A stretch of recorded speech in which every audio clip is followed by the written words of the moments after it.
Can you come out 1 minute?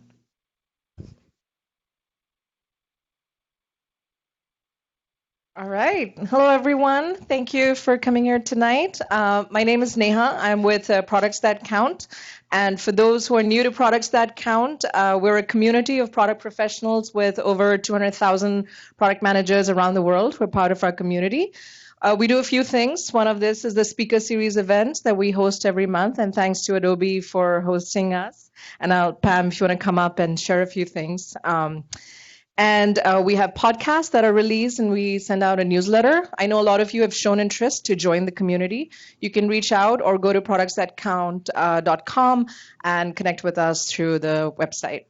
A few logistics, and then I'll get Pam on the stage. There's pizza and drinks, and Pam insists we finish them, so we highly... Yes. So we encourage you to make sure your bellies are full.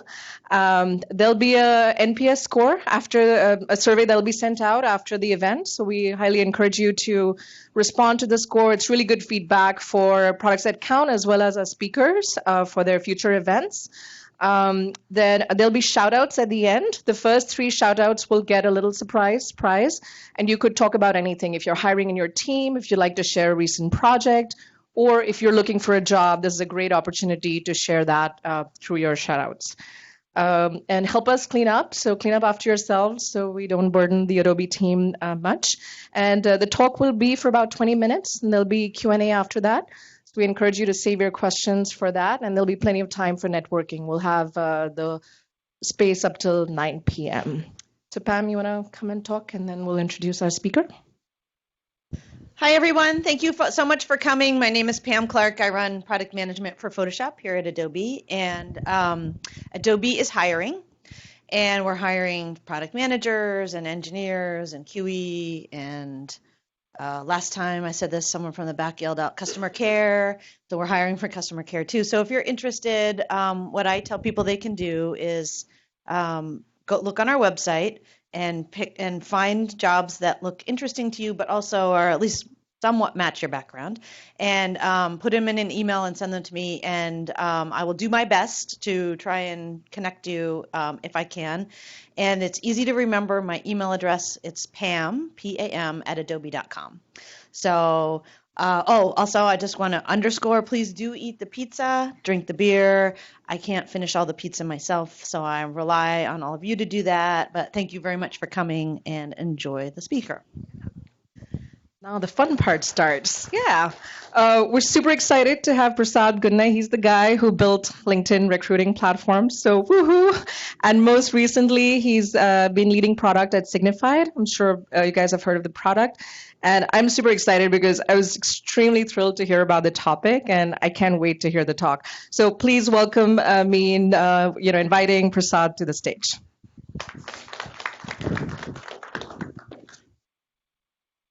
All right. I do tend to, get my throat parched a bit when I speak, so I may take sips of water. But otherwise, I'm excited to be here. Thank you all for making it out to the event. I know it's hard to carve out time at the end of the day to come and listen to product management, and even when you do product management the whole day and you have to listen to it in the evening, that can be quite a bit. So thank you for coming out. As Neha mentioned, I'm Prasad Gune. I'll give you a little background on myself, and then we'll get into the meat of the topic. That's Sophie Charlotte. That's clearly not me. And Sophie Charlotte's an old friend of mine from Siebel, from way back when. So the Valley is a small place. You always keep running into people. And the topic I've chosen is PM leadership skills from Mythology. We'll talk a little bit about why that topic. Before we do that, though, a little bit about me. I have a couple of engineering degrees. One is from the College of Engineering in Pune, in India, and one from right here at Cal Berkeley. I have an MBA from Harvard Business School, and I started my career in business as a strategy consultant at Bain & Company. And actually, to be honest, I find that has been a very key element in my growth as a product manager. I'm happy to talk about that. I'm sure there's things in my background that you may have questions around. Happy to answer that at the end. But the consulting stints that I did at Bain have been fairly crucial in my growth. But most of what I've done in the recent past has been product management. I started in the enterprise space as product manager at Siebel, which was acquired by Oracle on the call center product line. Then I moved to LinkedIn. I was there for 7 years. I'll talk a little bit about my experience there. I headed up all of product and design for OpenTable, the restaurant reservation platform. And most recently, I've been head of product at Signified, which is in the e-commerce space. So sort of a mix of enterprise, marketplaces, and e-commerce.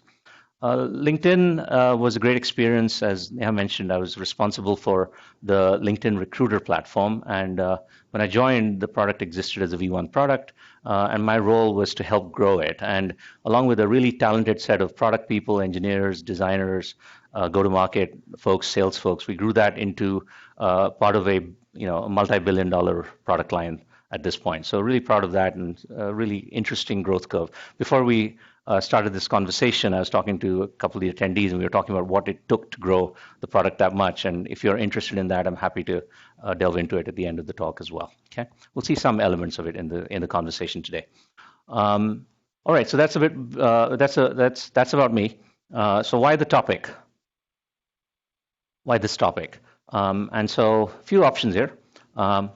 First off, I've always been a big fan of history and mythology, and I wanted to share this with you in the context of product management. Okay. Option two, I recently hurt my Achilles, and that got me thinking about the linkages between mythology and PM. And option three, the deadline for submitting a topic, and I couldn't think of anything else. So I'm going to do an audience poll. If you think it's item one, and listen to the instructions first, then follow through. Raise your right hand if you think it's item one. Raise your left hand if you think it's item two. And if you think it's item three, raise both of your hands. Now, come on, participate, you guys. All right, so I think item three seems to win out. You have very little faith in me. You're not that wrong to have that little faith. And the answer is it's complicated. So it's really a mixture of all of those things. I love the it's complicated thing in Facebook, by the way. What a great option that is. It's just so many things. It can mean so many things. And in this case, it's true. When I was a kid, I wanted to be a historian. When many of you wanted to be astronauts or run a fire engine or soldiers or princesses or whatever it was that you wanted to be, I wanted to be a historian. And, like I grew out of that, like any good Indian kid, I became an engineer. And I had to leave those dreams of history behind, but I never really lost that bug. And so I've always been interested. That hurting of the Achilles actually did happen. I was hobbling along, and I was like, oh my God, my Achilles is really hurting. I'm like, wait a minute, there's a topic in there. And yes, and at the end, I didn't want Sophie Charlotte to be mad at me, and so I put a topic together. So it's all of those things. But I think at the end of the day, actually, it was also thinking that we've done a lot of the other topics. How do you do good user research? How do you, build a great enterprise product? Many people have spoken about these things. I'm happy to talk about them myself as well. But why not take something which is a little bit further afield? And what's true about mythology is, at the end of the day, mythology has been critical to how far we've come as a human race, right? And the reason for that is because mythology is almost like the set of generalizable principles that people live by, and allows groups to act on things. And so there's a real element of this is how things happen. Even if you look at a company today, they have their own myths. There'll be this, how did this company get started? There's this founding myth, and founding myths change over time, but that's mythology too. So you can sort of say culture and mythology are very intertwined. In fact, there's a writer called Joseph Campbell, who we'll probably look at a little bit later in the conversation as well. He made the statement that a society that doesn't have a myth to support and give it coherence is going to go into dissolution. So that's an interesting way of looking at it. And I don't know if you necessarily think it's true, but it's definitely a thesis that we can use for discussion purposes today. All right, and as I was thinking about PMs and PM and mythology, all of us think we're unique. All of us think we're the first people who do what we do. Don't you? At least I do. I mean, all the time. I think I tell people this, that if you want to be a PM, you have to have some element of ego. And so as part of that, we think we're unique. As I was doing my research, I realized that we're less unique than we think. There were literally tons of people who could have been PMs at some point, or at least had PM-like experiences. And I was going to bring a list of them, but I thought in the interest of time, I'll just focus on one. And that's this gentleman over here. Anyone have any ideas of who this is?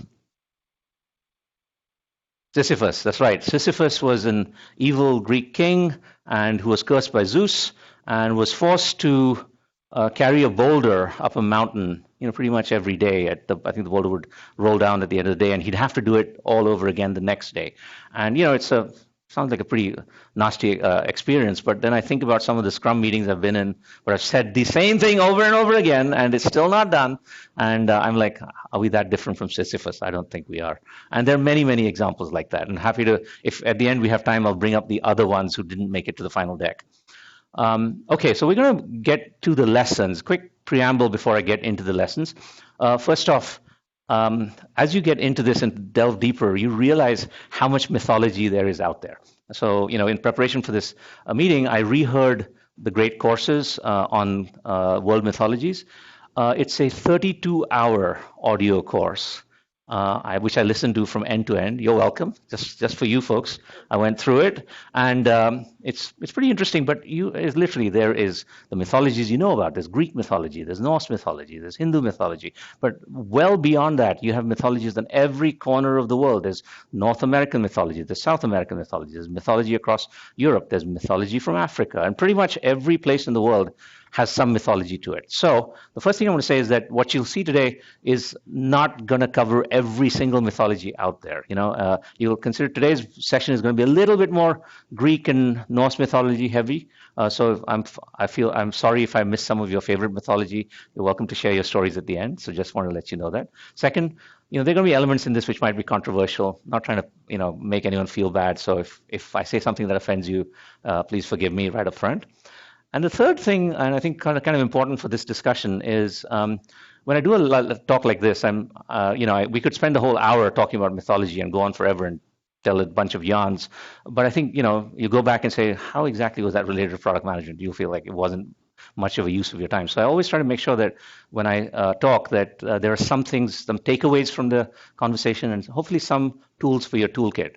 In each section, there'll be a little reference to something. And if you take away one or two things that you can do, immediately first thing Monday morning or first thing tomorrow morning, hopefully, that would be a success for me. And so hopefully we'll get to some real takeaways rather than just tell a bunch of yarns. Though even that's pretty interesting and exciting in its own right. All right. So with that preamble out of the way, let's go and look at the first lesson. All right, picture. Anyone want to take a hazard a guess at what this picture depicts? Who's it about? Yes? Achilles, that's right. We talked about the Achilles heel. This is, the baby over there is Achilles, and his mother is Thetis. And basically, when Achilles was a baby, his mom, let's just call him his mom. That doesn't sound right for a Greek person, but let's for a Greek mythological character. But his mom basically dipped him in the holy river Styx. Many of you probably know this story, and the goal was to make him invulnerable. And she held him by his heel, and where her hand covered his skin, the water didn't touch it, and he remained vulnerable to a death blow. And then he grew up and fought for the Greeks in the Trojan War. No one was able to beat him in swordplay or the standard ways that you fight. However, Paris, one of the other actors in the Trojan War, had a well-placed arrow that hit him in the Achilles and killed him. It's a pretty tragic story to start with. I'm sorry to be such a bummer, but it's such a well-known one. And this has always intrigued me. By the way, I mean this is this element where I've always wondered about this. It's like this Thetis has put her kid in the water, and then why didn't she just flip him around and make sure that the heel got in the water as well? What was going on there? Was it like a one dip and you're done? No more dipping. You're done. Please leave. I don't know if that was the case, right? And maybe one of you knows the answer to this, but for some reason she did not turn him around and dip the heel, which would have totally protected him. Just like in retrospect, you think he could still have been alive today, but not to be. And it's interesting because you might think, hey, she dipped him in the water. She didn't realize it. She wasn't aware, and that it was just a question of not being aware. However, that seems unlikely, and there's a reason for this, because as he grew up, Achilles' mom, Thetis, actually knew that he was at risk, and she went out of her way to protect him. And there's a famous story, Odysseus. You've probably heard of him. He's the guy after whom the Odyssey is named. By the way, we could do a complete lecture just on the learnings from the Odyssey alone. It is hilarious. It's one of the great, except for all the people who die. It's a really, really interesting series of adventures, but that'll be for another day. So Odysseus is trying to get soldiers to come and fight the battles, fight in the Trojan War for the Greeks. And so Thetis sees Odysseus coming, and she gets Achilles to actually dress up as a girl, and has him sit with the women. But Odysseus is, a really wily character. So what he does is he comes and they say like, oh, we got no guys here, nothing for you. And then he sends gifts to the women, but among the gifts, he also sends weapons. And the naive Achilles sees the weapons and basically blows his cover, right? He clearly throws off his clothes and gets all the weapons, and clearly he's a guy, has to go to war. And so he goes off to war. And so it's pretty apparent that Thetis actually did go out of her way to try and make sure that he was safe. Unfortunately, still ended in tragedy, but that was the story of Achilles. So the takeaway for me is, even though she was unsuccessful, and by the way, this is just one example, she did many, many things to sort of protect him from from this death blow. And even though she was unsuccessful, it gives us, at least for me, the first takeaway for today, which is plan ahead to mitigate bad outcomes. You can't always stop them, but you can plan ahead and mitigate them. And here's an actual tool that you can use. Some of you may have run across it before. If not, hopefully it's a new arrow in your quiver. And the tool is the pre-mortem. How many of you have heard of a pre-mortem? Okay, a handful of 3 or 4 people. And so this is my first water stop. So basically, a pre-mortem, this gentleman over here on the left is Gary Klein. And Gary Klein is a research psychologist. And he's written a number of interesting books on intuition in particular. And actually, they're great books. Even if you don't agree with his thesis, they're really, really valuable. He's done a lot of research with firefighters in particular. And, like firefighters have to make decisions in real time. They can't sit and say, oh, let me analyze this and see what the A/B test says. In real time, you've got to figure out what to do. Which part of the building on fire is safe, which part is not. And he realized that a lot of it came from intuition. You go through enough reps, you start seeing patterns and trends. You can't always articulate them, but you learn from them, right? And you know what to do in the moment. But in addition to intuition books, which are completely recommended, I think, I can't remember his original book. He wrote a later one called Intuition at Work, worth reading, to build your own intuition. He also wrote about a pre-mortem. And so a pre-mortem is basically, as it describes, everyone knows a post-mortem, the body's dead, now you say what happened. Similarly for a project, you think that the project is done. Let's see, oh my God, it failed. What happened? What should we do? Well, it's too late now. I mean, not much that you can do at this moment. It's still worth doing, but why not do a pre-mortem before the body or the project is dead? And the reason to do this, and one of the first ones is mentioned up there, is it's a safe space. Many people often, just think about it. When you launch a project, very often it's gung-ho, everyone's rah-rah, you want to be all positive, and even if you had some risks, you're not sure you want to bring them up because, how will you be perceived? And so pre-mortem actually provides that safe space so people can bring up those negative or risky points. And a pre-mortem comes at the beginning of a project, not the end. So you're trying to improve rather than do an autopsy, right? And it sort of assumes, it's a very dire technique in some ways. It assumes that the project failed and asks what went wrong, very specifically in an open and honest discussion. Reasons for failure are generated right up front, and then you sort of pick 3 or 4 things which you think are the most risky. What are the threats which will cause this project to fail? And you put mitigation plans around them. And you don't have to over-index on this. You don't have to be like, oh, I'm going to put a mitigation plan together, and I'm also going to actually act on those plans. The main point is be thoughtful. So if one of those things does happen, you're all set to go. You're all ready to actually act on it, right? So that's what he'd do. And I myself, actually, this is not something I've looked in a book and I've told you. I've actually used this technique myself quite a bit. And it might seem like, hey, in the beginning of a project doesn't seem a bit negative, and you have to couch it accordingly. You have to be like, you don't want to sort of lose the momentum of the team, but it's not a bad way to sort of have these ideas come out. And I found it useful not just for what we have here, which is planning for what might go wrong. The other thing I found, I'll give you an example. One of the projects I did in the pre-mortem, we wrote that. Will customer success be able to adequately support this product and feature or not?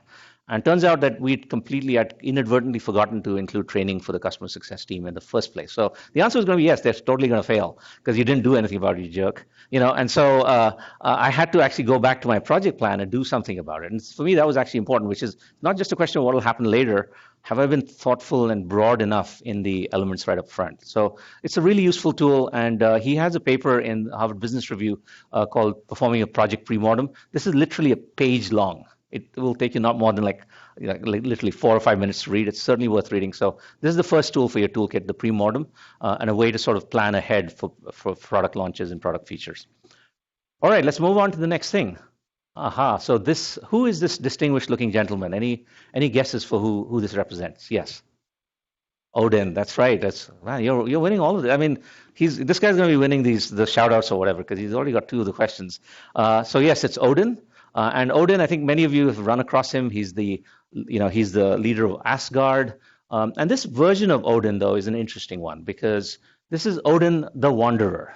So this is not the warrior king Odin. This is Odin in his when he wanders, and he travels as a peasant, and he travels the nine realms of Norse, of Norse mythology, looking for wisdom. And this is a very extreme character, by the way. I mean, like when you read more and more about Odin the Wanderer, you're like, people are interested in knowledge. This guy goes really, really far. There's a world tree called Yggdrasil in Norse mythology, and I'll tell you how big. This is a big tree, and you want to know how big the tree is. Asgard, the entire realm of Asgard, is in the higher branches of this tree. That's how big this tree is. So it's a massive tree. And so Odin hung himself upside down. Depends. Some versions he's right side up. So one way or the other. And he sort of with a spear to this tree, and he was there hanging for 9 days and 9 nights. And at the end of it, he was able to get what he wanted, which is he was looking for the runes or the symbols carved in the trees. You can't see it unless you've done some kind of penance. And the reason that mattered to him was because that connected him to the fates of God and men. You could only see that if you could see the runes. So he put himself through that pain for that. The second thing is the picture's not as clear, but you can see on my shirt here, it's much clearer. He only has one functioning eye. If you've seen the Anthony Hopkins versions in the movies, you can see that he has an eye patch. You might imagine it's because of Warcraft. When you look at the movies, they basically are fighting everywhere, him, Loki, Thor, and everyone else. But it's actually not true. As the story indicates here, he was so desperate for knowledge that he went to this place called Mimir's Well. And Mimir is this character who's guarding the well. He wanted to drink the waters of the well because that would give him deep knowledge of the universe. And Mimir sort of looks at him and says, I don't care that you're the All-Father. I don't care that you're Odin, god of gods. You can only drink from this well if you give me an eye. And we don't actually have a record of what Odin said to that. Was he happy about it? Presumably not. He was probably not very happy. But somehow or the other, he actually agreed. And he gouged out his own eye.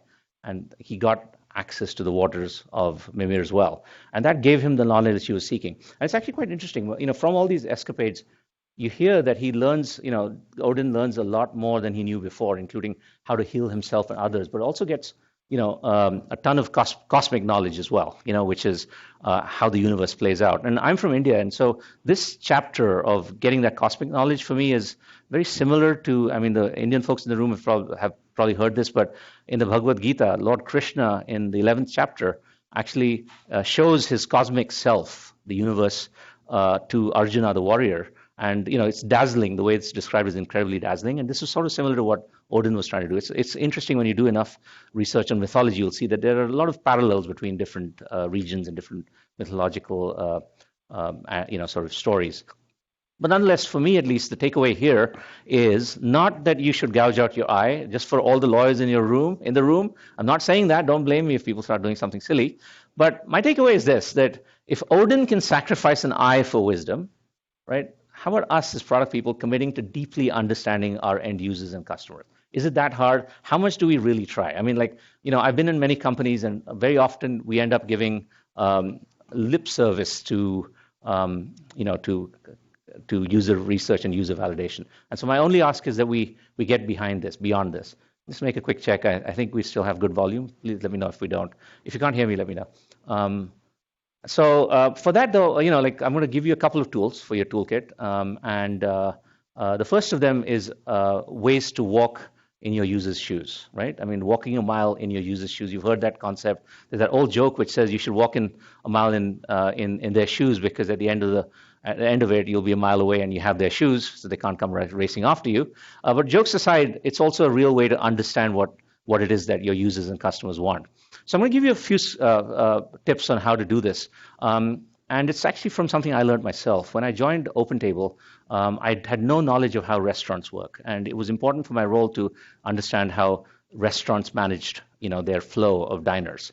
And so here's a few examples. So start on the left there. The first thing I did was I took a couple of people who were experts in my team, and I went to local restaurants in San Francisco, and for the price of 3 drinks, we could just stand there and observe how restaurants flows worked. How did the host stand greet new diners? What would the host stand person do when they had too many diners? What would they do when half a party showed up? How did the servers interact with the diners? How did the servers interact with the wait staff? What was the function of the bar? And it's amazing. It was such an interesting experience. Within 30 minutes, doing it 2 or 3 times, I had a ton of experience in just how the flows work. You do have to take somebody who understands the place better than you so you can learn. And I'll give you an example. The bar was such a great example. You look at a bar and you think, hey, all it is about selling really overpriced drinks and making a ton of money for the restaurant. And that part is, generally right. That is exactly what bars are for. But bars are so critical for flow management. Half your party is here. I'm not going to seat you. Why not have a seat at the bar? The bar becomes a place that you can keep people happy. Drinks always keep people happy. So they're out there, they're drinking, they're happy, and you're able to still manage your tables as well. So I learned that by actually observing this for some time. The second thing is shadowing.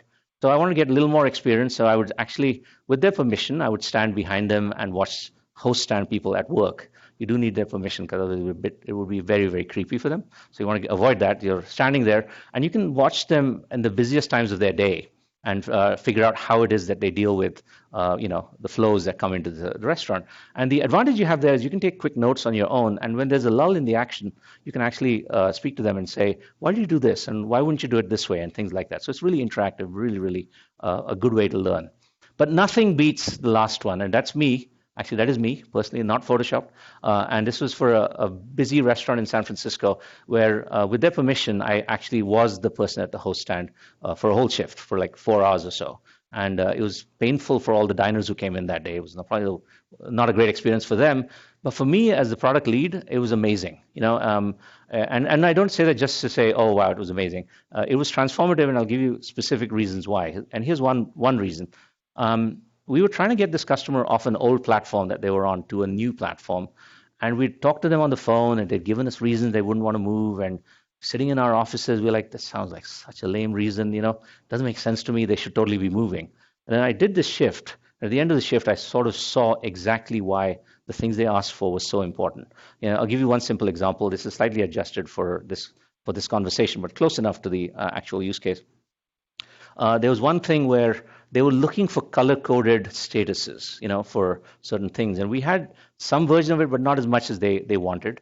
And we were like, well, who really needs this? Come on, you can look at the iPad. You can figure out what's going on. Then I discovered that the reality is that the host stand person is sometimes looking at the iPad or wherever the screen from about 5 feet away. Because, they're not always standing like I'm standing there. I'm moving around, I'm moving guests. And sometimes a corner of my eye is looking at what's going on. On the screen, and I've got to make some, split-second decisions on who I seat where, and I'm not going to be able to do that unless there's color coding on the screen. And so that was one of the examples, and I took it back to my team, and we're like, oh yeah, that makes sense now. I would not have realized it. I could have spent another 6 months talking to another 50 customers, and I would not have realized why this mattered to them. So I realized, by the way, that actually doing the shift is not always possible. You deal with people where it would be impossible to do that, but anything that you can do from the left moving to the right is going to make you much, much better in terms of understanding your users' needs. The second thing for your toolkit, beyond different ways to walk a mile in your user's shoes, is to go with a plan. One of the reasons that user research tends to fail is because people go and they'll be like, okay, I want to observe my customer, and they come back and you'll be like, yeah, it was pretty interesting and kind of cool. And yeah, it was great to fly out to Chicago, and there's nothing actionable about it. And by the way, if you have user research departments, this probably doesn't happen with you, but very often in smaller companies or early stage, it's a random visit to a customer which got you nothing, right? And so I'm going to give you a very high-level user observation playbook. And obviously, this is at a very high level, but feel free to sort of take this and go much, much deeper. And there are questions, I think, like who are the different users and user types that you're observing today? What are the different tasks and actions that they're performing? And to that, you can also add, what does success mean? Like, what will measure success for this user, right? Is it I need to source, 2 candidates this week? Is it I need to process 100 people walking through the door at the restaurant? Whatever it might be, there's a metric for success. What is that? Number 3 is my favorite question. Which systems and people do the users interact with? It's the one that we most often forget. We tend to be, I'll go in, I'm product manager for LinkedIn Recruiter, and I want to see you use Recruiter. And I'm like, what a great looking product. Product looks great. And I'm just watching the user use my product. But the reality is the person's using LinkedIn Recruiter, they're using email, they're using a spreadsheet or a Google Doc. They're doing things on an applicant tracking system, and there are like 5 other systems and 10 other people they're interacting with in a day. And if all I'm focused on is tell me what you don't like or what you do love about LinkedIn Recruiter, I'm going to miss those opportunities to say, how could my system work better with the things that they do? And by doing that at LinkedIn, we actually were able to then build integrations to some of these third-party systems so that people wouldn't have to go to 15 or 20 different places. So this is one of the questions which often people forget. Number 4 is what are the biggest pain points in getting those tasks completed? In this case, it's not what you think the pain points are, it is what they think the pain points are. Very often you think, well, this seems like it should be a pain point, and you'll discover that it's something quite different. I remember we'd do a bunch of UI changes to the product, and people would be like, internally we'd be like, oh my God, it looks so beautiful, such a good looking UI. And we'd be patting ourselves in the back, basically straining our arms doing so. And we go to a customer and we discover that in our quest for beauty, we'd hidden some critical features behind, a couple of clicks. And then we're thinking to ourselves, it's just a couple of clicks. And then they'll tell us, well, I process 300 profiles a day. So that's 600 extra clicks a day.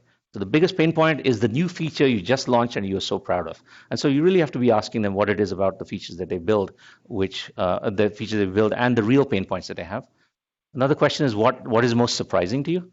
The reason the surprising question I think is interesting is because it means that you need to go in with a worldview in mind, right? Which is, okay, here's how I think they're doing things. And you'll only be surprised if you have that. If you go with a blank slate, you probably won't be surprised by anything, but it's useful to go with the mindset of here's how I think they do it and then get that corrected. And because that will get you to make changes to your product. Which one change could you make to improve outcomes? And I'll connect that to that bonus item at the end. One thing that I was proud of at LinkedIn was we would do these things called LTBDs, a little thing, big difference. And I would suggest to you, basically what an LTBD is something which takes less than 2 engineering days to build. There might be some QA time and all that, but less than 2 engineering days to build, but has an impact for your customers, a material impact for your customers. There are not always going to be that many low-hanging fruit around. However, you'll find them. You actually will. And if you can do 2 or 3 of those a quarter, what you're basically saying to the people that you, as we saw on the previous page, sort of bugged by going and doing all of these things, it can be disruptive to them. By giving them some LTBDs, you're saying, I listened to you, I've done something which is important to you. And so this was something we were most proud of. When I was at LinkedIn, in the period I was there, and in Recruiter, we put more than 100 of these features in the course of 7 years. So about 15 to 20 a year at least. And so something that they can look forward to, a little return gift, if you will. All right, let's move on to lesson number 3. What does this set of these pictures indicate? And I'll come back to this gentleman because I'm sure he'll know the answer. But anyone else want to take a guess at what is this set of pictures? Yes? Hercules, absolutely. The 12 labors of Hercules.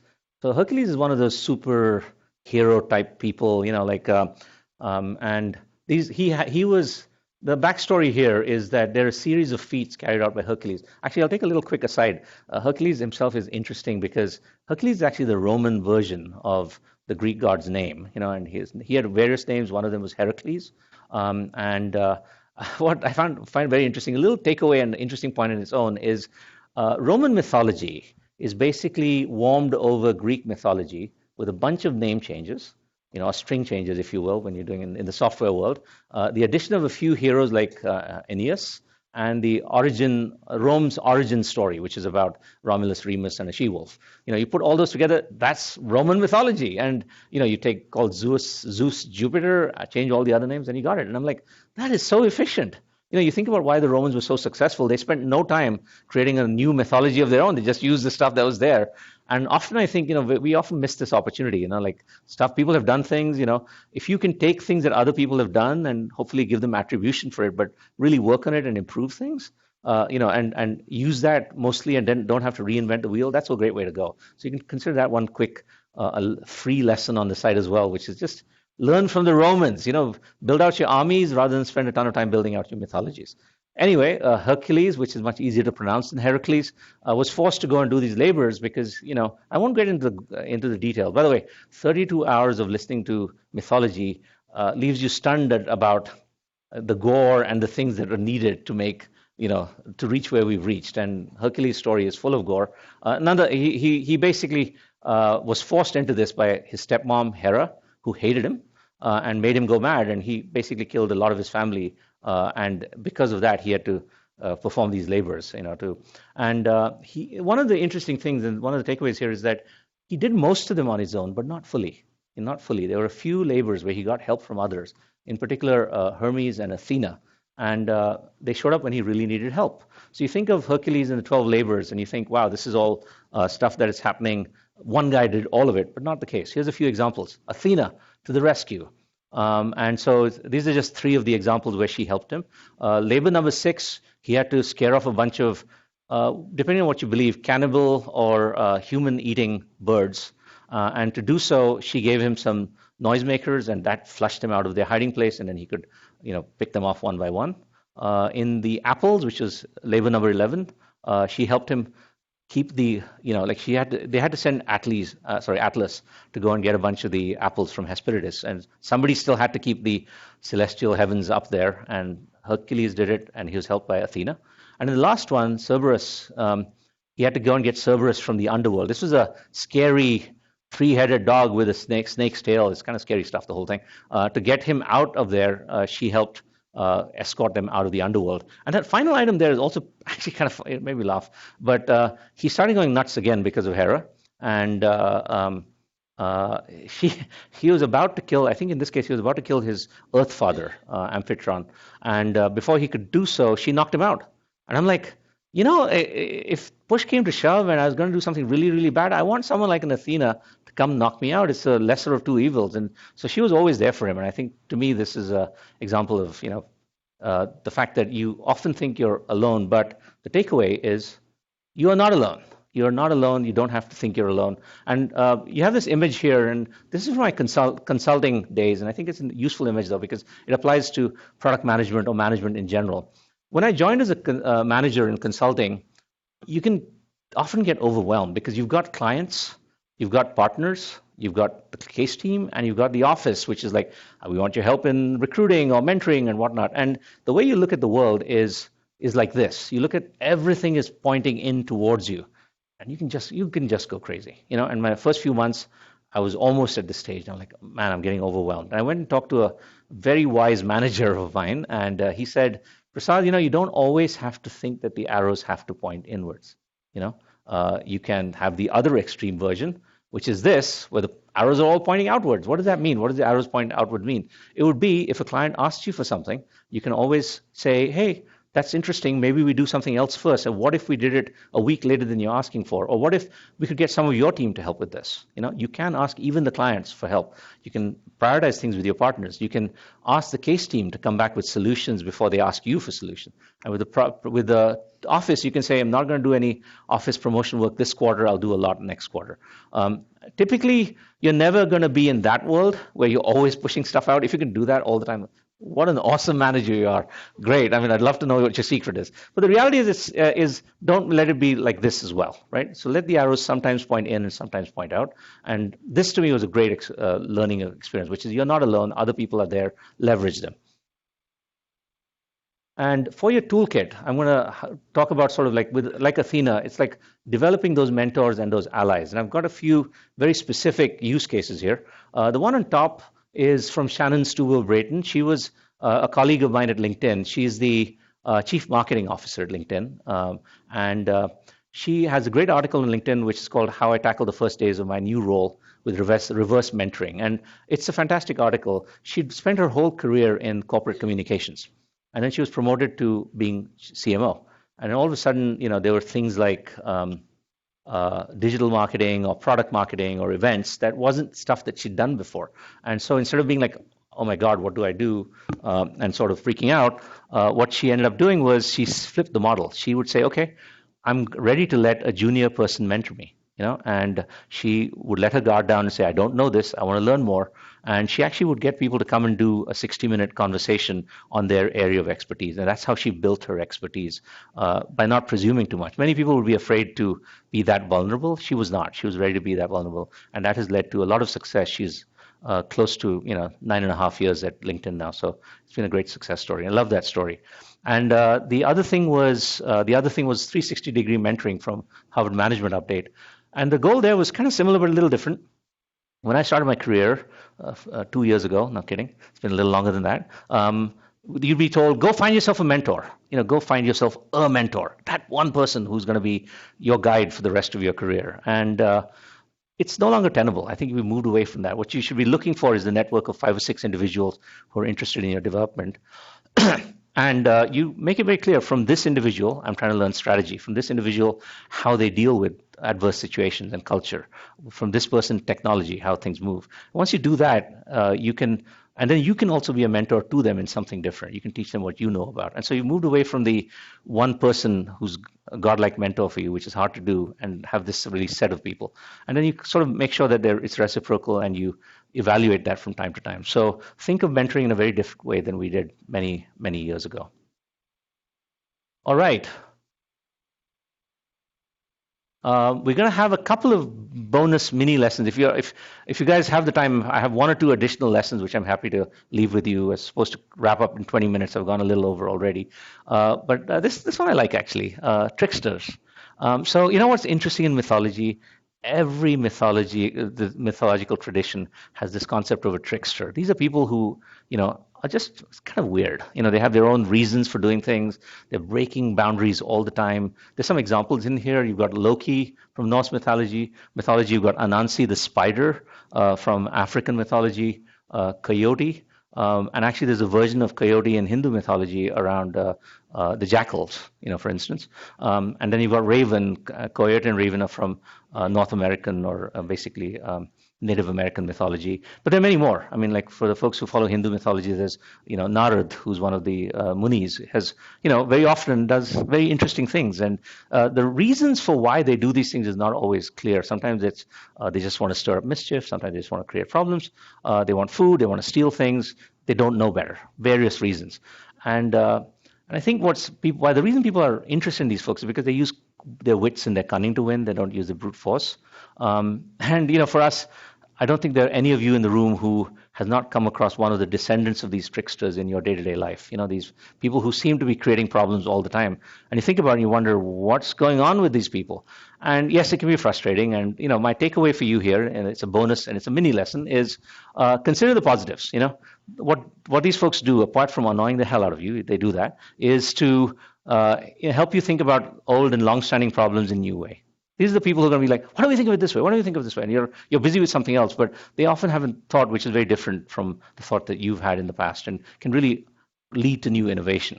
They can help you. We talked about pre-mortems before. These are the people who will have tons of reasons for why something failed. So you can use that for your own pre-mortems as well.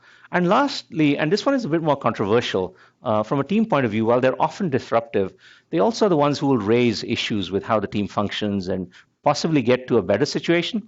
In some cases, a worse situation, unfortunately. But if you treat it the right way, maybe it's a better situation as well. So that's a bonus mini lesson on tricksters. And since you guys have been such a nice audience, I'll give you the 5th mini lesson as well, which I'll have to jump a couple of slides to get to. And this is the 5th mini lesson, and this is the hero's journey. And so, you come to a talk on mythology, and if you don't talk about the hero's journey, it seems like a gap. But I'm sure how many of you have heard of the hero's journey before? So a large group of people. For the folks who haven't, basically Joseph Campbell has written a book. He was a researcher and writer in the 20th century. He wrote a book called The Hero with 1,000 Faces. Again, highly recommended, though it's a little dense. It's kind of academic, so it's not exactly can't put it down kind of stuff. You do have to slog through it a bit. But he had this concept of this image that you see on the left. And it's basically that there's a hero. And this story applies to all mythology, all action movies. Pretty much, you can start with the mythology that we talked about before. You add Frodo from the Lord of the Rings, or Luke Skywalker from Star Wars. And, all of them follow this. There's some relatively ordinary person, who starts and has a call to adventure for some reason. And that takes them away from the known world, the world that they know, the safe world, the Shire, and they're taken away to Mordor, for instance, in this case. And they have to go through trials and tribulations and go through the abyss, and they get supernatural help, a deus ex machina, if you will, that helps them get out of these troubles.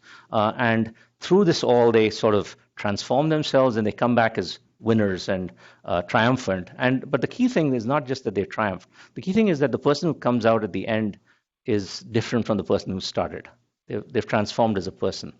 And so it's a great story. And in fact, there's a gentleman called Chris Hannay. He's based out of the UK, who's written a really good blog post on this. I want to give him peeps for that. There's a link to the blog post. You can, if you put his name and search for it, you'll find it. And he's done a really interesting job of taking the product management, combining product management and the hero's journey.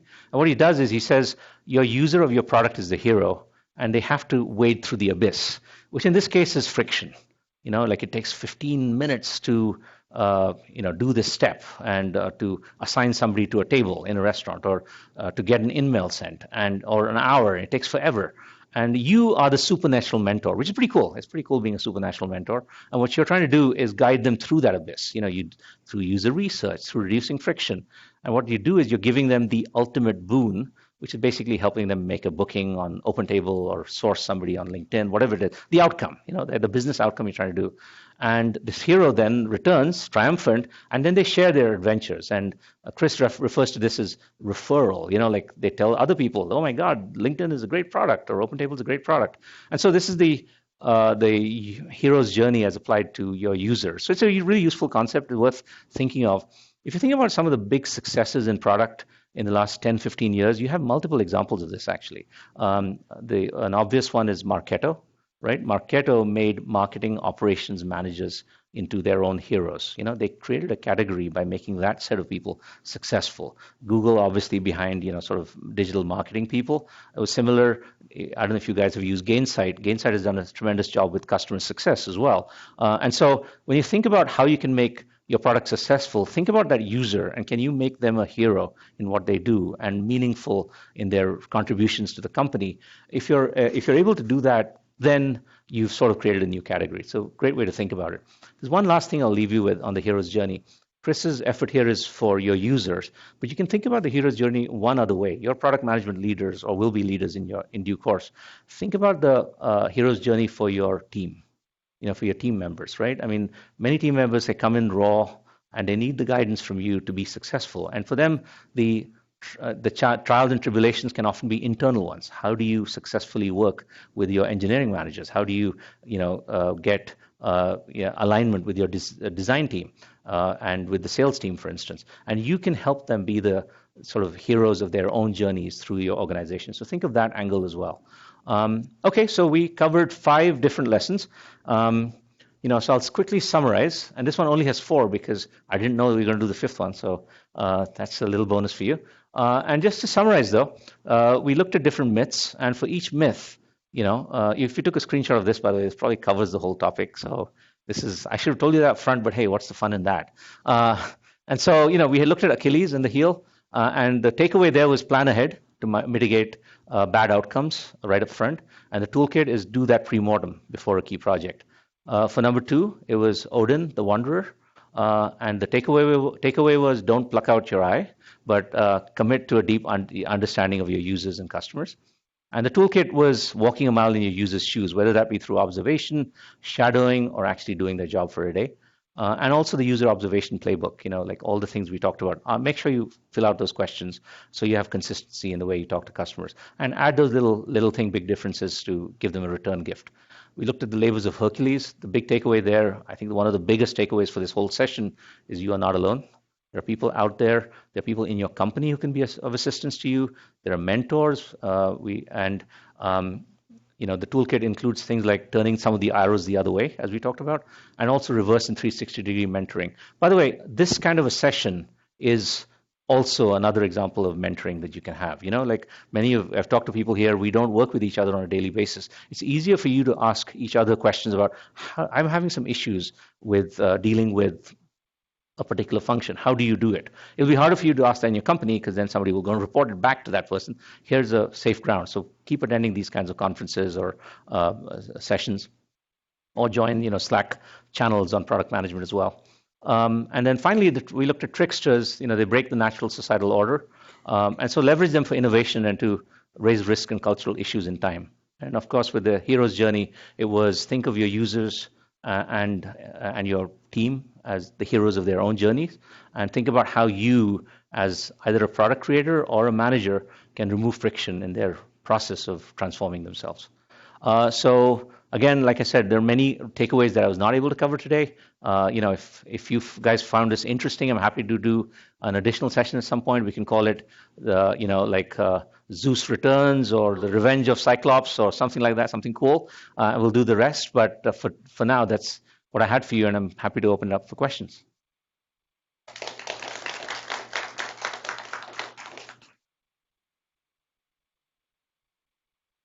By the way, you can ask questions either on stuff we covered or also my experiences in the roles I've been in as well. Either's game. Yeah. Hi, my name is Nikhil. I'm a product manager here at Adobe. Yeah. And I really liked what you had to say about understanding your users. But to be honest, that's something I kind of struggle with. Yeah. I don't really have the kind of relationship with my users where I can go up to them and say, hey, I'm going to shadow you for a day, or I want to work a shift in your shoes. But how do I get there? How do I develop that kind of relationship? I tried a bit, but so far it's kind of just transactional. Yeah. I have calls with them and just get feedback, but yeah, I'm struggling to build that kind of relationship that you're talking about. It's a great question, and it's not easy. Let's start with that. It's not a trivial thing to do, but there are ways. And so let's talk about some of the things I've done in the past. I'm sure people in the room may have additional thoughts as well. But for me, what we've done in the past in all the roles I've been in is, number one, identify the people who give us a lot of feedback, and start looking at them for things like this. Very often you'll hear 5 pieces of feedback from the same customer. It might be at a conference, it might be through service requests or tickets or something. This person is committed enough to write down descriptions of things where your product is completely sucking. This is an awesome customer, an awesome user. So what I try to do with these folks is, and by the way, how you learn about them is multiple ways, but the most common examples are your service team. If you're a product manager and you do not talk to customer success, broadly defined, whether that be implementation, service, at least once a month, you're probably not doing your job. So I would highly recommend that. And look for the people who are giving that feedback. And I would reach out to them. By the way, they would love this. There have been times in my career where I've picked up the phone and looking at somebody who's complained about something and said, hey, I'm Prasad, I'm product director for LinkedIn Recruiter. People are like, wow, the guy who runs Recruiter is calling me, and you feel pretty good too, by the way, when they say that. So it boosts your ego, it boosts their ego, everyone's ego is boosted. Then you hang up and it's all done. No,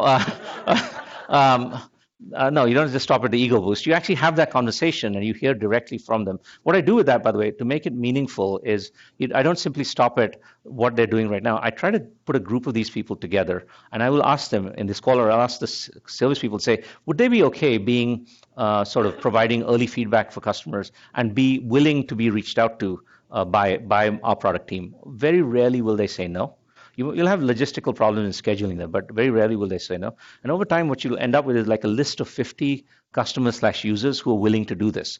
These are the same customers who could be your beta customers as well, by the way, and want to receive early projects. So it's if you build this out, you start now, within a year, you'll probably have 20, 30 people like this.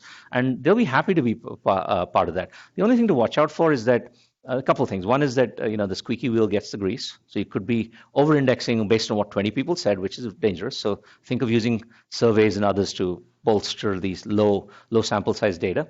And the second is, you might want to mix it up a little bit. So the reason to try and get 50 or 100 customers is because for each new feature, I might reach out to 8 or 10 of them, but not the same 8 or 10 every time.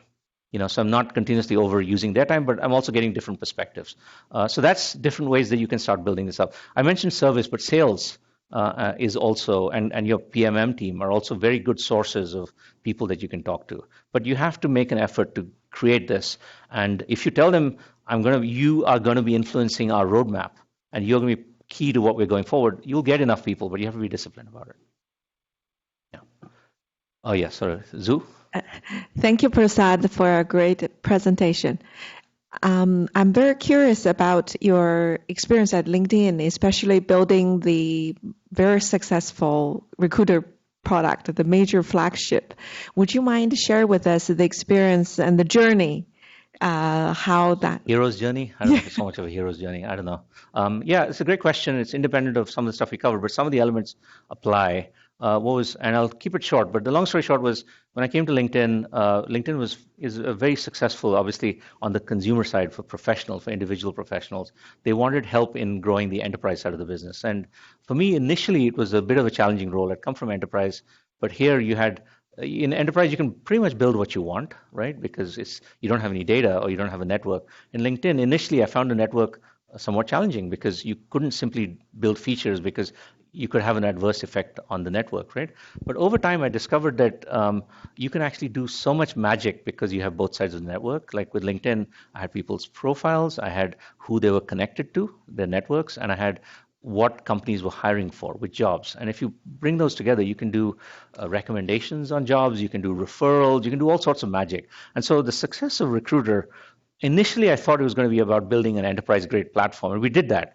But the success actually came from the fact that the marketplace allows you to do things that a pure enterprise product could never do. And it was very much a focus on, okay, what are those features that we should build that only LinkedIn can do? For a very long time, people would ask us, why don't you build this workflow feature? Why don't you build this applicant tracking feature? And we stayed away from that for a very long time because we felt like there were cooler things that we could do that only we could do that other people couldn't do. So I think it's differentiation and building enough of an enterprise platform that you address the needs of larger customers. So that I think would be a short version of that story. Yes.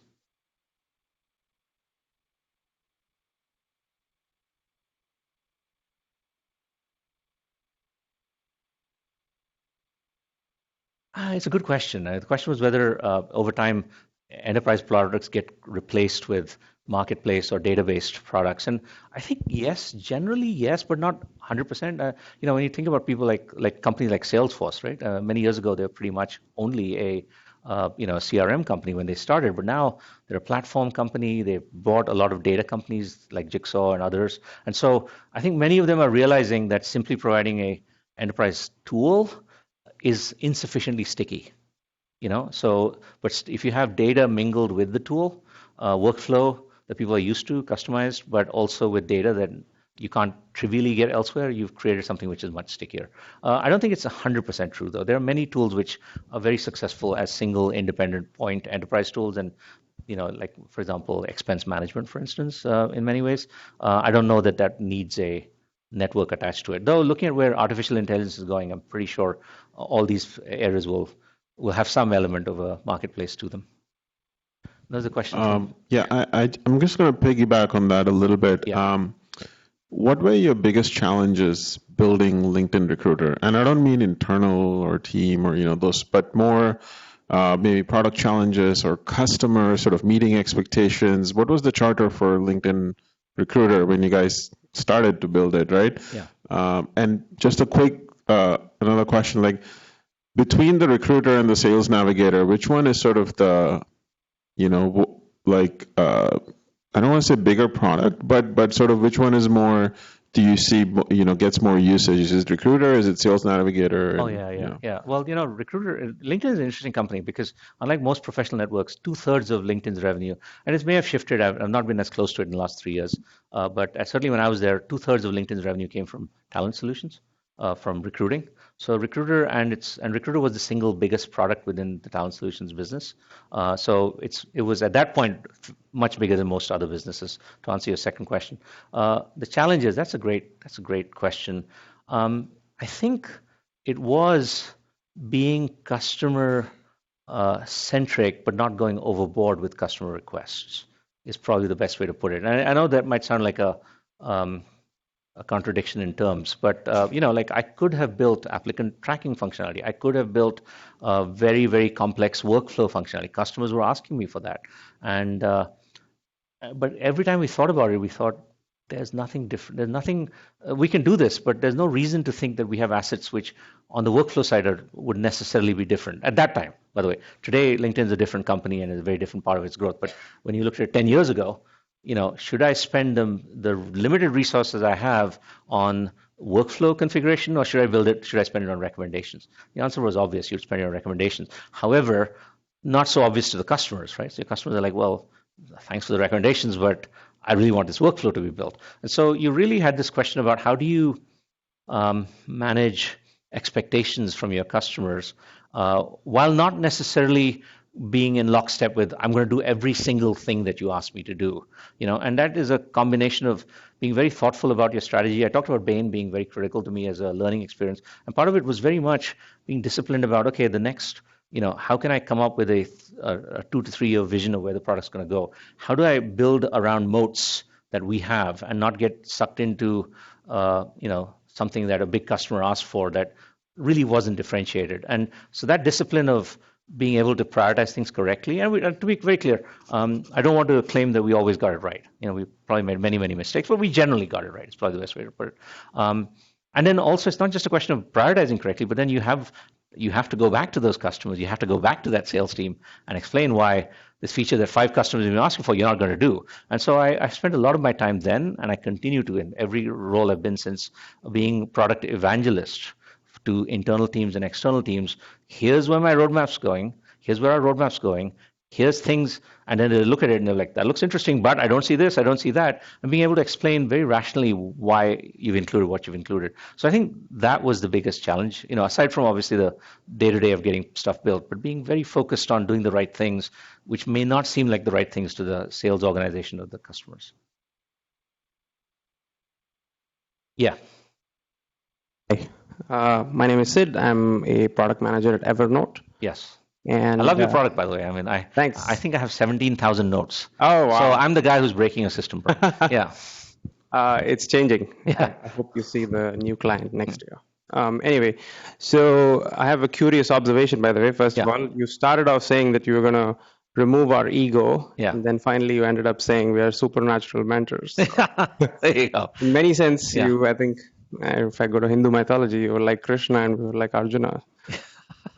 Not my plan, but I love the fact that you refer to us as supernatural mentors. I'll take it. Anyway, so I want to talk about the first one, right? It's very, very curious, and doing the pre-mortem, especially in the execution stage or maybe after the discovery phase, I think it can be a crucial step. Yeah. But it's hard enough selling an idea, right? And for me to come and say, oh, these are all the things that can go wrong with it, is like me saying I don't believe in my idea anymore. Yeah. Have you done this at LinkedIn before or anywhere else? Yeah, it's interesting. I've done it at different places, and it's a very, very fair question. And so sometimes when I started the process, by the way, to be clear, at times I've started the process, I've done it only myself. Me sitting down myself. The problem with that obviously is then you don't get the wisdom of the crowds and the team in there, so it's less effective. But I think it's very much a function of the culture at your company. Right? I mean, each company has a different culture. In some places, pre-mortem would be viewed as an admission of failure. I think, like Elizabeth Holmes from Theranos, she at one point made a comment of, there is no plan B. There's only plan A. So obviously, a pre-mortem would not, I'm assuming she didn't do a pre-mortem. I'll leave my comments at that. So I think it's a good question. And therefore, I do want you to tread carefully, and one way to use it in a culture which may or may not accept it in a bigger way is to be narrow about it, right? Which is you be thoughtful. You can't necessarily. And by the way, the other way you can do it, if you look at the way that he suggests, it tends to be group meetings, many people in there, get everyone's ideas. But product managers don't have to work that way, right? I mean, I found that a lot of product management is done behind the scenes. So if you have questions on whether the product's going to scale or not, I don't know that I have to go to my designer and say, I don't know if the product's going to scale. I'll go to my engineering manager, right? I'll tell her, I'll be like, so I've been a little concerned about this question. Last time we did one of these things, we saw this problem. What do you think? Is it going to be a problem or not? So I'm sort of subtly raising those questions without it being this, like this big sort of huge meeting discussing the negatives. I've now created elements from which I can sort of say, yes, I was worried about the latency of this feature. I was worried about the visibility of this feature. For the latency, I went to my engineering manager. For the visibility, I talked to my PMM and design team. And so there are other ways to skin the same, address the same issue. So I'd recommend being thoughtful as you apply it in your company. It doesn't mean you have to throw it out completely. You can use a version of it. Yeah. Cool. I know the gentleman behind had a question.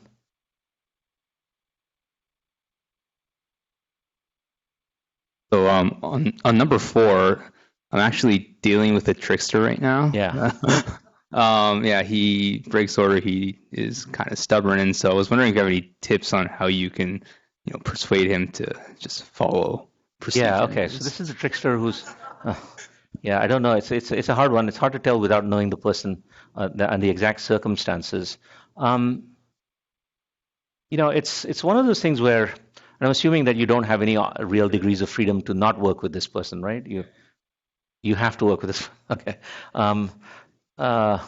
Multiple things you can do. I don't know how many of them will actually work and be effective. I think the biggest thing, though, is trying to build as much of a one-on-one relationship with them as you can. Take them for a cup of coffee or take them to this thing, and in those conversations, I think the thing you're focusing on is not you are annoying to me and therefore you need to change, because to a trickster, that's almost like egging them on to be more annoying. They've been successful. They want to annoy you. That's the whole point of being a trickster. You don't get into the trickster business if you don't like annoying people, right? But I think it's more about then aligning them to outcomes, or goals or values, one of those things, right? Which is, hey, we're working on this project, and what we're trying to achieve in this project is this.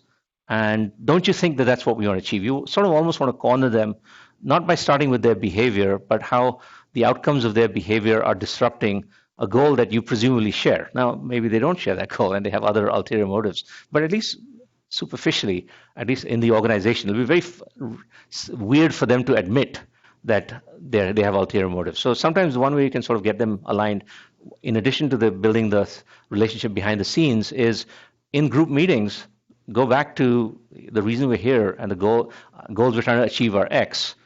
So it's very, very clear that some of what they're trying to do is antithetical to that, to that goal. I guess what I'm trying to say is that you're not going to succeed with them in telling them on a one-on-one basis that they should behave better. But by highlighting that their actions are adversarial to outcomes, both directly with them and with the broader group, makes it harder for them to carry out that activity. I don't know if this is useful. I mean, it's never easy to solve these problems, but sort of chipping away at it, and ultimately, there are times when it's just not going to work, and you might have to move elsewhere in the company or something. That is real. I don't want to underestimate the impact of tricksters. Also, being relatively stoic is also useful. Like I said, tricksters build on your annoyance, and so the less annoyance you visibly show, you might be seething underneath, but the less annoyance you show, they actually might reduce it a bit, and they'll go find some other victim and let them do that. I'm sorry for the other victim, but at least you're spared. They're not perfect answers, but hopefully some of them you can actually use. Yeah. You had a question over there, or? I have one. Oh, yeah. Okay. So I have a question on something that's a little bit precursor to number 2. Yeah. Product discovery, right? Specifically in enterprise scale, what are, in your opinion, that you've seen at LinkedIn while building enterprise solutions, what are the top 3 factors that you weigh in during the discovery of a product? Okay, so discovery in this is actually important to call out the difference between, and by the way, I expect some questions from that side. I don't think we've had questions from that side yet. And I know we've got to wrap up, so maybe 1 or 2 more, or I'm happy to go on longer. There's an interesting conversation. Discovery to me is the phase in which you're deciding what to build. This is not about users so much. This is about, is there a willingness to pay for a product you're about to build? By the way, that's one of the factors. Like, if I'm going to build something, is somebody going to pay for it? And especially in the enterprise world. At LinkedIn and other places, I've used a tool called market validation to do this. You can probably Google it or find it on the web. But long story short is I'm trying to not over-index on every single feature I'm going to build. Right? There are many features we can build. What I'm trying to figure out is, at a meta level, I think that I can solve a problem for you, and I want to know how big a problem this is. And so the way we'd go about it is, for example, let's assume we're trying to solve the problem of internal mobility in a company. Like, how big a problem is that for you? I can build a solution for you. I'm not going to go into solution space. I want to know, is this a problem that is going to end? If I solved it for you, would that be a vitamin? or would that be a medicine that's going to save you? You've probably heard that concept before, right? People pay for medicines.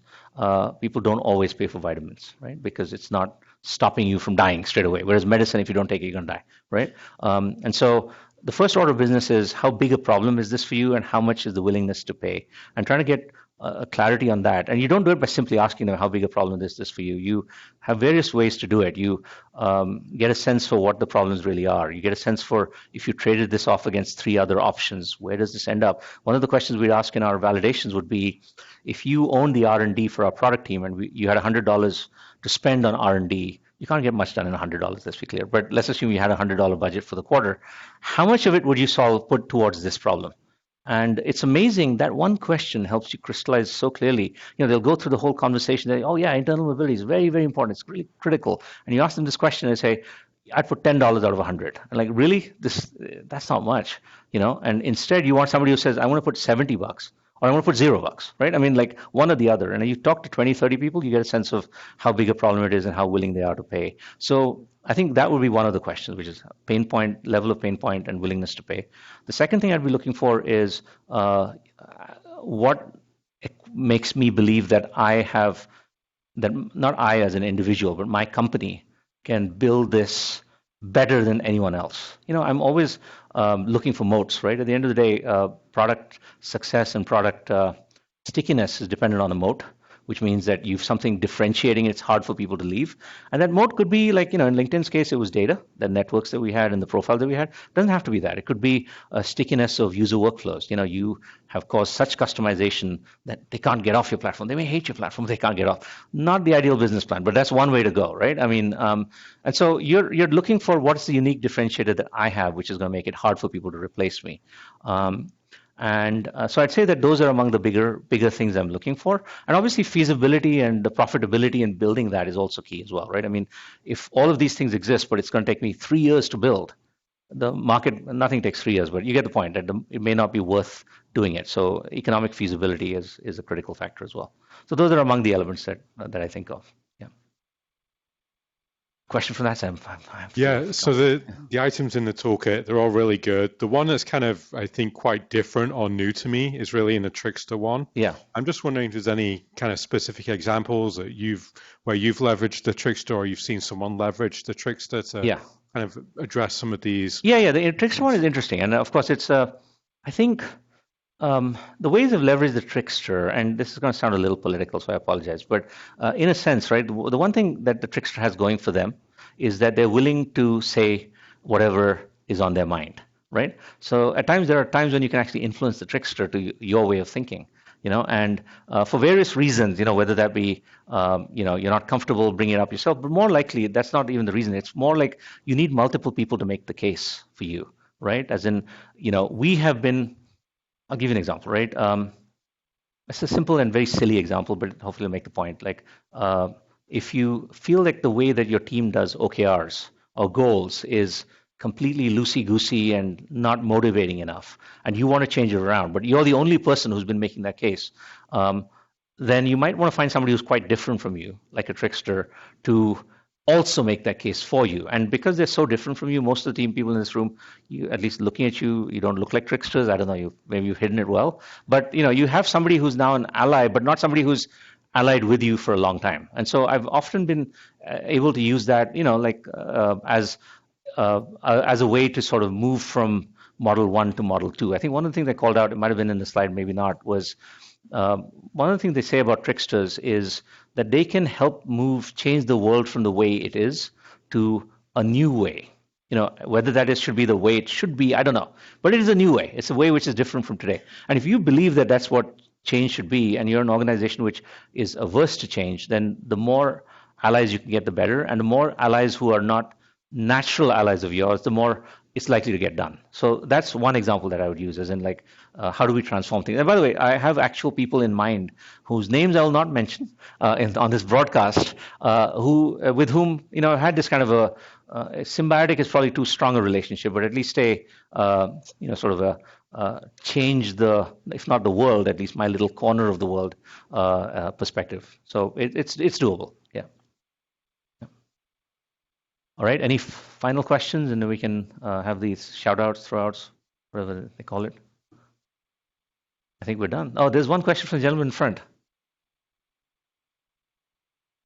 Thank you very much. It's like a following up on the previous question from that gentleman. Yeah. Like as a product person, my biggest challenge has always been a prioritization. So whenever I have this opportunity to talk to someone who is like much further in this kind of kung fu, I ask the same question, like, how do you approach that? And if there are any tips or tricks you can share, like how do you prioritize one things above another? Got it. The question of how you do prioritization. Yeah, obviously many methods.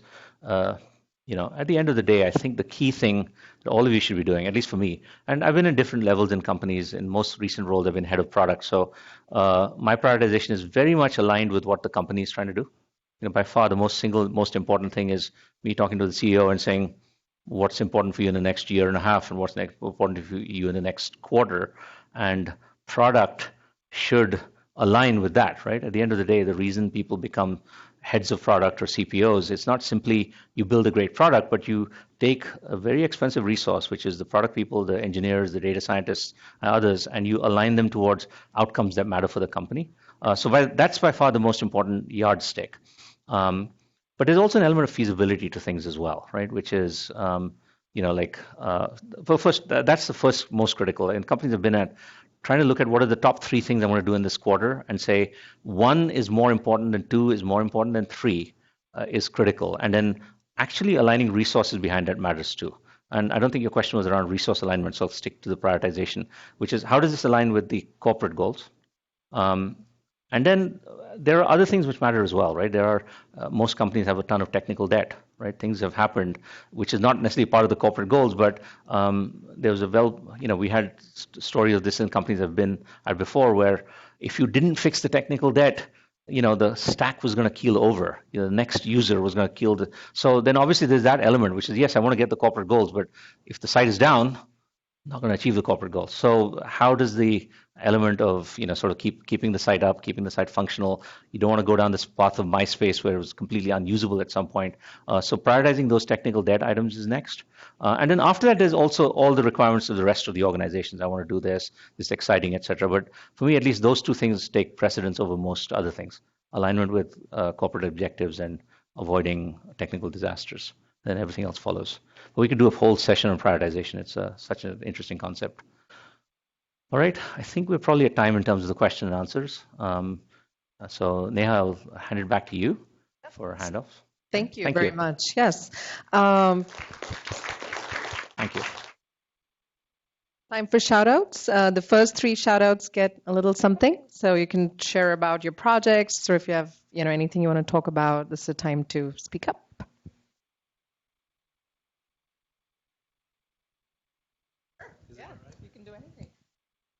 Okay, so my name is Yuri. I'm co-founder and chief product officer of UTeam. So quick question, are there any people in this audience who have their own startups? Like doing the founders doing their own startups? Or like someone who is hiring or managing an engineering team under them? Okay. So what I was going, what we do, we are a marketplace for building R&D teams. So our customers build their teams in 35 different countries in Europe and Latin America predominantly. So we just make it easy and safe for them. And we have a talent pool of over 20,000 vetted engineers. Basically, it's like a next step after the current model of outsourcing, because unlike the outsourcing companies, we kind of add the room to your office. So you hire those engineers directly and they become part of your team in every aspect. So if you want to talk about this, I'm here for the next, I think, 20 minutes. Thank you so much. Oh, I got a diary. Thank you. Any other shout outs? Quickly introduce myself. My name's Ben. I work for a company called Rubrik. We're based up in Palo Alto. We're in the enterprise data protection, data management space, and we're hiring in our product teams right now. So if you've got an enterprise background, you're interested in enterprise software, we're hiring a couple of principal product managers right now, director of product management. Also, if you're in the design side of things, UI designers, visual designers, also hiring for those roles as well. So either yourself or if someone you know is looking for a position, rubric.com, just go on the career site, actively hiring. We're about 5 years old, well-funded, hopefully IPO in the next couple of years. We'll see. All right, thanks. Cool.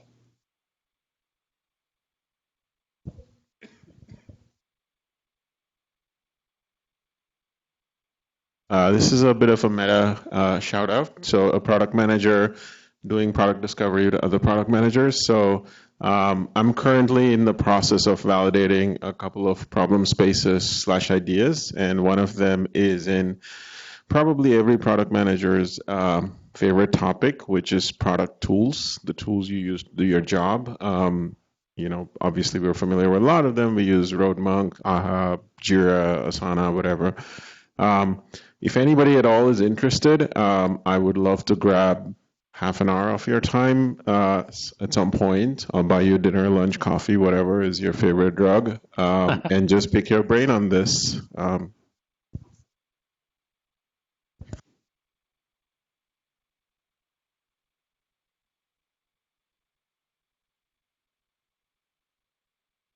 Any other shout outs? Okay, cool. Just a reminder, you will get a survey for an NPS. This is your moment to give your referral and share any feedback about the talk today. And once again, you can reach out to us through productsthatcount.com. And Prasad, if people want to get in touch with you, they have a few minutes to talk to you right now. But is there a contact you'd like to share with this group? Well, you definitely can, contact me, connect with me on LinkedIn, or feel free to send me an email at my firstname.lastname@gmail.com. So happy to connect with you. You guys seem to be doing all sorts of different things, and it's always interesting to hear what people are up to. Just the vast difference between the things the three of you mentioned is interesting in itself. So happy to connect, and thank you for having me today. Awesome, cool. It's a wrap.